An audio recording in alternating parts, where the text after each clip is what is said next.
দেশের 23তম রাষ্ট্রপতি নির্বাচিত হলেন বিএনপির মির্জা ফখরুল ইসলাম আলমগীর।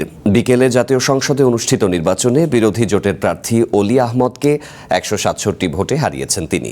কাস্টিং 343 ভোটের মধ্যে মির্জা ফখরুল পেয়েছেন 255 ভোট আর অলি আহমদ পেয়েছেন 88টি ভোট। এর আগে উন্মুক্ত ব্যালটে 3 ঘণ্টার ভোটাভুটি অনুষ্ঠিত হয়। ভোট বৈতরণী পার হয়ে রাজপথ থেকে বঙ্গভবনের পথে পা বাড়ালেন মির্জা ফখরুল ইসলাম আলমগীর। এক অন্যরকম নির্বাচন। ভোট কেন্দ্রের বাইরে পোস্টার নেই, ভোট চেয়ে প্রতিদ্বন্দ্বী প্রার্থীর কর্মী সমর্থকদের স্লোগান কিংবা উত্তেজনা নেই। ফলাফল নিয়েও এতটুকু দুশ্চিন্তা শঙ্কা নেই, সবই কেবল নিয়ম রক্ষা।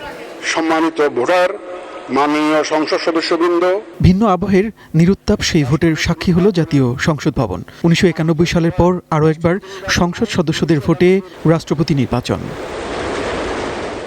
দুপুর 2টায় সংসদের অধিবেশন কক্ষে শুরু হয় নির্বাচন। বিএনপির প্রার্থী মির্জা ফখরুল ইসলাম আলমগীর, বিরোধী জোটের অলি আহমদ।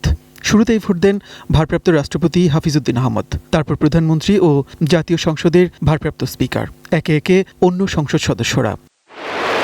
উন্মুক্ত ব্যালটে অনুষ্ঠিত হয় এই ভোট। সংবিধানের 70 অনুচ্ছেদের বাধ্যবাধকতায় নিজ দলের প্রার্থীর বাইরে অন্য কাউকে ভোট দেওয়ার সুযোগ ছিল না। রাষ্ট্রপতি পদে মির্জা ফখরুলের জয় অবধারিতই ছিল। ভোট গণনা শেষে বিকেলে অধিবেশন কক্ষেই ফলাফল ঘোষণা করেন প্রধান নির্বাচন কমিশনার এএমএম নাসির উদ্দিন। ঘোষিত ফলাফল অনুযায়ী 349 ভোটের মধ্যে মির্জা ফখরুল ইসলাম আলমগীর পেয়েছেন 255 ভোট, জামায়াত নেতৃত্বাধীন 11 দলীয় ঐক্যের অলি আহমদ 88 ভোট। সর্বোচ্চ সংখ্যক ভোটপ্রাপ্ত হওয়ায় রাষ্ট্রপতি পদে যথাযথভাবে নির্বাচিত হয়েছে। নগদ নিয়ে এলো হার না মানা হার অফার। সর্বনিম্ন 10,000 টাকা রেমিটেন্স নগদে পাঠালে থাকছে স্বর্ণের হার জেতার সুযোগ।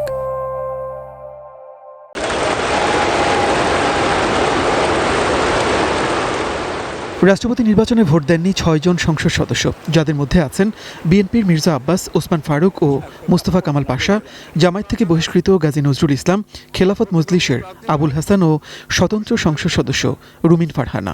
তাৎক্ষণিক প্রতিক্রিয়ায় এই জয়কে প্রতিযোগিতামূলক গণতন্ত্রের জন্য দারুণ সূচনা বলে দাবি করেছে বিএনপি। পরাজয় নিশ্চিত জেনেও রাষ্ট্রপতি নির্বাচনে প্রার্থী দেয়ায় বিরোধীদের ধন্যবাদ দিয়েছে দলটি। তা আমরা এই জাতিকে আশ্বস্ত করতে চাই যে আমরা যেন সবসময় একটা স্মুথ ট্রানজিশন করতে পারি এবং সেই ধারণাটা, বিশ্বাসটা যেন আমাদের মধ্যে তৈরি হয়। দ্বিতীয় দিকটা তৈরি হয়েছে, আমরা ইনক্লুসিভ, আমরা সবাইকে নিয়েই পথ চলতে চাই। আপনারা নিশ্চয়ই দেখেছেন, জাতি দেখেছে, সরকারের আমাদের সংসদ নেতা, মাননীয় প্রধানমন্ত্রী, বিরোধী দলের নেতা, তারা কিন্তু ভোটদানের পরে একে অপরকে কংগ্রেচুলেট করেছেন এবং একে অপরকে শুভেচ্ছা বিনিময় করেছেন।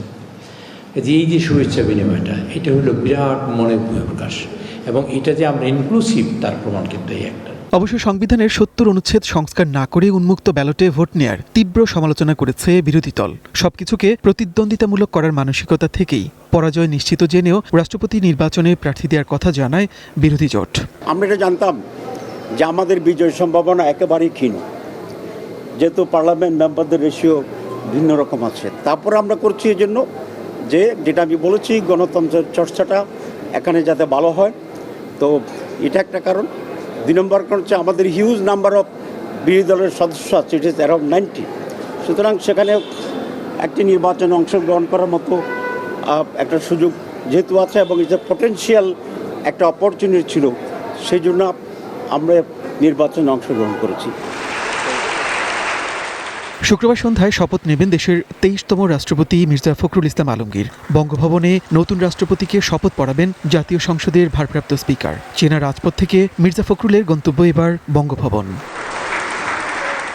মনির মিল্লাত, ওয়ান নিউজ, ঢাকা।